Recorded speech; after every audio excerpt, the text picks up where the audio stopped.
मैं एक IT software company में सॉफ्टवेयर इंजीनियर के तौर पर काम करता हूँ।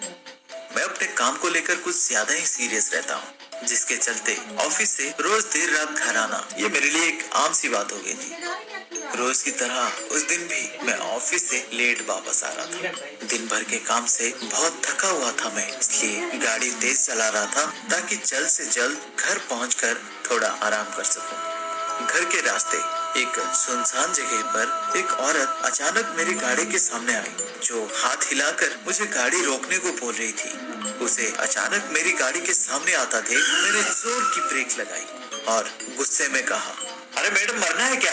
एक्सीडेंट हो जाता तो? वो औरत मेरी गाड़ी के पास आई और बोली, मुझे बस आगे तक छोड़ देंगे? वो औरत अकेली थी, ऊपर से रात का वक्त, वो भी सुनसान जगह पे, कहाँ भटकेगी बेचारी। ये सोचकर मैंने उसे अंदर आने के लिए बोला और उसके बाद वहाँ से आगे बढ़ गया। कुछ दूर जाने के बाद मैंने नोटिस किया कि वो औरत मुझे बार बार घूर रही थी, तो मैंने उससे पूछा, मैडम आपको जाना कहाँ है? पर उसने मेरे सवाल का कोई जवाब नहीं दिया। मेरे बार बार पूछने पर जब उसने कोई जवाब नहीं दिया तो मैंने अपनी गाड़ी साइड पे लगाई और पीछे मुड़ा तो मैंने देखा वो औरत गाड़ी में थी ही नहीं। ऐसे कैसे हो सकता है कि कोई चलती गाड़ी में से गायब हो जाए? मैं बहुत डर गया था उस वक्त, उससे पहले कि कोई और गड़बड़ हो। मैंने अपनी कार स्टार्ट की और वहां से ढूंढने को हुआ, तब मुझे ऐसा महसूस हुआ जैसे कोई मेरी गाड़ी को आगे बढ़ने से रोक रहा है। मैं गाड़ी से उतरा और ये देखने के लिए गाड़ी के पीछे चला गया कि कहीं टायर तो नहीं फंस गया कहीं। पर पीछे जाकर देखा गाड़ी का पिछला हिस्सा दबा हुआ था, जैसे कोई बहुत भारी चीज मेरी गाड़ी में रखी हुई हो, और गाड़ी का टायर भी पूरी तरह से घिस गया था।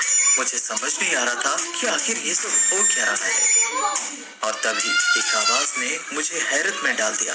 वो आवाज मेरी गाड़ी की डिक्की में से आ रही थी।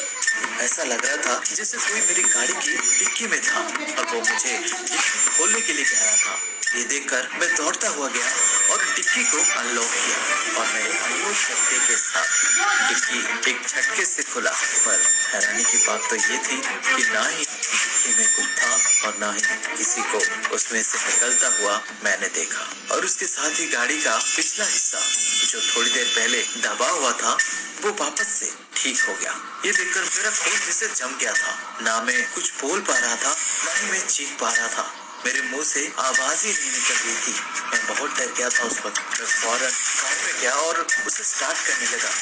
शुक्र है इंजन स्टार्ट हो गया और अब जब ड्राइव करने के लिए मैंने सामने की ओर देखा तो मुझे रोड के बीच एक औरत खड़ी थी, जिसका आधा चेहरा नहीं था।